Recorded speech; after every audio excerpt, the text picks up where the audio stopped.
प्यारे मसीह विश्वासियों, जय यीशु की एवं प्रतिदिन के बाइबल पाठ में आपका स्वागत है।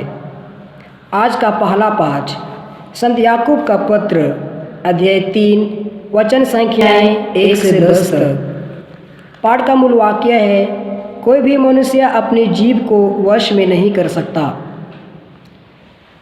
भाइयों, आप लोगों में बहुत से लोग गुरु ना बने, क्योंकि आप जानते हैं कि हम गुरुओं से अधिक कड़ाई लेखा मांगा जाएगा। हम सब बारंबार गलत काम करते हैं। जो कभी गलत बात नहीं कहता वह पहुंचा हुआ मनुष्य है और वह अपने पूर्ण शरीर को नियंत्रण में रख सकता है।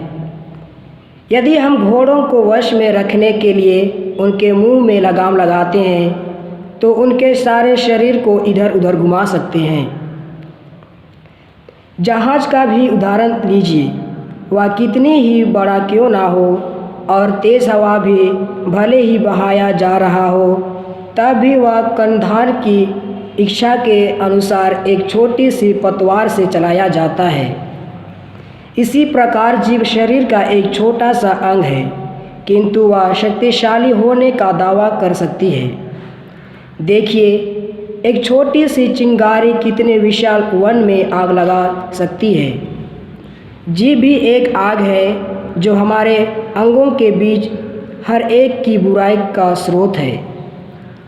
वह हमारा समस्त शरीर दूषित करती और नरकाग्नि में ज्वालित होकर अपने पूरे जीवन में आग लगा देती है। हर प्रकार के पशु और पक्षी, रेंगने वाले और जलचर जीव जंतु सबके सब मानव जाति द्वारा वश में किए जा सकते हैं अथवा वश में किए जा चुके हैं, किंतु कोई भी मनुष्य अपनी जीभ को वश में नहीं कर सकता। वह एक ऐसी बुराई है जो कभी शांत नहीं रहती और प्राणघात विष में भरी हुई है।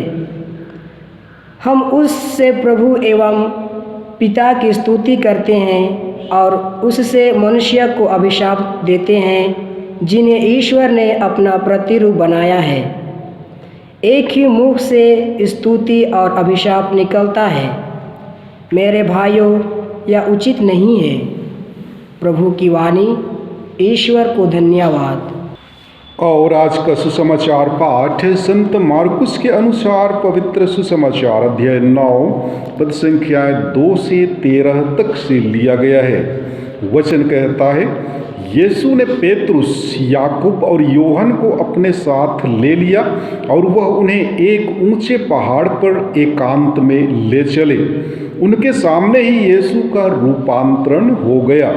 उनके वस्त्र ऐसे चमकीले और उजले हो गए कि दुनिया का कोई धोबी उन्हें उतना उजला नहीं कर सकता। शिष्यों को एलियस और मूसा दिखाई दिए। वे यीशु के साथ बातचीत कर रहे थे।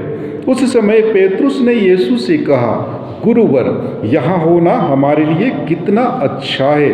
हम 3 तंबू खड़ा कर दें, एक आपके लिए, एक मूसा और एक एलियस के लिए। उसकी समझ में नहीं आ रहा था कि क्या कहे, क्योंकि वे सब बहुत डर गए थे। तब एक बादल आकर उन पर छा गया और उस बादल में से यह वाणी सुनाई दी, यह मेरा प्रिय पुत्र है, इसकी सुनो। इसके तुरंत बाद जब शिष्य अपने चारों ओर दृष्टि दौड़ाने लगे तो उन्हें यीशु के सिवा और कोई नहीं दिखाई पड़ा। यीशु ने पहाड़ से उतरते समय उन्हें आदेश दिया कि जब तक मानव पुत्र मृतकों में से ना जी उठे, तब तक तुम लोगों ने जो देखा है उसकी चर्चा किसी भी से नहीं करना। उन्होंने यीशु की यह बात मान ली, परंतु वे आपस में विचार विमर्श करते थे कि मृतकों में से जी उठने का क्या अर्थ हो सकता है। उन्होंने यीशु से पूछा, शास्त्री यह क्यों कहते हैं कि पहले एलियस को आना है? यीशु ने उत्तर दिया, एलियस को अवश्य पहले आना है और सब कुछ ठीक कर देना है। फिर मानव पुत्र के विषय में यह क्यों लिखा है कि वह बहुत दुख उठाएगा और तिरस्कृत किया जाएगा। मैं तुम लोगों से कहता हूँ, एलियस आ चुका है और उसके विषय में जैसा लिखा है उन्होंने उसके साथ वैसा ही मनमाना व्यवहार किया है। प्रभु का सुसमाचार। हे क्रिस्त, तेरी स्तुति हो। प्यारे मसीही विश्वासियों, विश्वास एक अनमोल वरदान है जो हमें आंतरिक ज्ञान, शक्ति और सम्मान देता है। विश्वास के कारण ही हम सृष्टिकर्ता के कार्य को समझ सकते हैं और उसके पुत्र पुत्रियां बन जाते हैं। विश्वास के कारण हम ईश्वर के निकट पहुंचते हैं और उसके कृपा पात्र बन जाते हैं। अगर हम इसे खो देते हैं तो ईश्वर के वरदानों से वंचित रह जाते हैं। आज के सुसमाचार पाठ में हमने प्रभु के रूपांतरण के बारे में सुना। यीशु का रूपांतरण एक ऐसी घटना है जहां यीशु के मुक्ति कार्य अर्थात मिशन की याद दिलाई जाती है। जी हाँ, यह न सिर्फ यीशु को बल्कि यीशु के शिष्यों को भी याद दिलाया जाता है। जब यीशु का रूपांतरण हुआ तो आकाश से एक आवाज आती है, यह मेरा प्रिय पुत्र है, इसकी सुनो। वे ईश्वर के पुत्र तो हैं ही, लेकिन साथ ही साथ वे सेवक भी हैं। धर्म ग्रंथ के अनुसार पुत्र होने का यही अर्थ है। जी हाँ प्यारे भाइयों एवं बहनों, एक सच्चा पुत्र वही है जो अपने पिता की इच्छा को पूरी करता है, भले ही इसके लिए दीन बनना और कठिनाइयों का सामना करना भी क्यों न पड़े। वह अपने पिता के प्रति हमेशा आज्ञाकारी बने रहता है। स्वयं यीशु ने भविष्यवाणी की थी कि उन्हें अपने शत्रुओं द्वारा मारा जाना और इसके बाद जी उठना है। उनका कार्य अत्यंत कठिन था। रूपांतरण में यीशु को यह भी आंतरिक अनुभव प्राप्त होता है कि उनका मुक्ति कार्य अंततः उनकी महिमा में बदल जाएगा। यीशु के अनुयायियों को यह कभी नहीं भूलना चाहिए कि वे भी यीशु की महिमा के सहभागी हैं। हम न सिर्फ यीशु के अनुयायी हैं बल्कि अब्बा पिता ईश्वर के पुत्र पुत्रियां भी हैं। जी हाँ, जब हमने पिता, पुत्र और पवित्र आत्मा के नाम पर बपतिस्मा ग्रहण किए, उस दिन न सिर्फ हम आदि पाप से मुक्त किए गए बल्कि हम कलीसिया के सदस्य, प्रभु यीशु के भाई बहन और अब्बा पिता ईश्वर के पुत्र पुत्रियां बन गए हैं। अतः अब्बा पिता ईश्वर के पुत्र पुत्रियां होने के नाते हमें भी अब्बा पिता ईश्वर की आज्ञाओं का पालन करना चाहिए।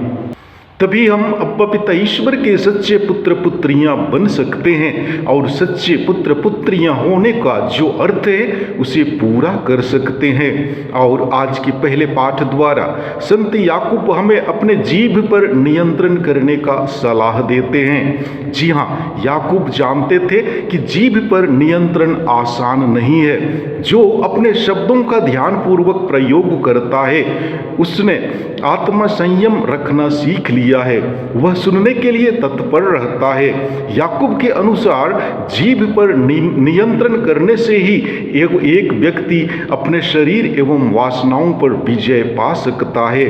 गुरु कलीसिया की जीभ है, इसलिए अगर कलीसिया अपनी जीभ का अच्छा उपयोग करे तो वह दूसरों का मार्गदर्शन कर सकती है।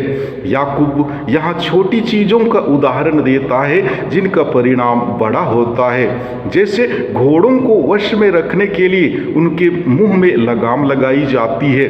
जहाज खेवनहार की इच्छा के अनुसार एक छोटे से पतवार के द्वारा चलाया जाता है और एक छोटी सी चिंगारी से विशाल वन में आग लग सकती है। जब चिंगारी नियंत्रण में नहीं है वह पूरे वन को नष्ट कर सकती है। इसलिए एक सच्चे विश्वासी को अपने जीभ पर नियंत्रण करना अत्यंत आवश्यक है, क्योंकि एक सच्चा विश्वासी दूसरों का कल्याण करता है। सच्चाई को प्रकट करके सलाह और क्षमा देकर आशा दिलाकर दूसरों का कल्याण करता है। भाइयों एवं बहनों, शब्द व्यक्ति के आत्मविश्वास को बढ़ा भी सकता और नष्ट भी कर सकता है। शब्द द्वारा रिश्ता बढ़ भी सकता है और टूट भी सकता है। शब्द प्रेम पैदा करता है और घृणा की भावना भी उत्पन्न करता है। वह सच्चाई एवं झूठ को भी फैलाता है। शब्द द्वारा भरोसा जागता है और संदेह फैलाता है। यह सभी मसीहियों के लिए एक महत्वपूर्ण बात है, विशेष रूप से जो कलीसिया के नाम पर बोलते हैं। उनके विश्वास, उनके शब्दों को संभालें। क्या एक ही धारा से दोनों मीठा एवं खारा पानी आ सकता है? अंजीर के पेड़ जैतून नहीं लगते और न दाखलता पर अंजीर। इसलिए प्यारे भाइयों एवं बहनों, यदि आप एक सच्चा क्रिस्तीय जीवन जीना चाहते हैं तो कृपया अपने जीव को नियंत्रण में लाएं। ईश्वर आपको आशीर्वाद प्रदान करे। आमीन।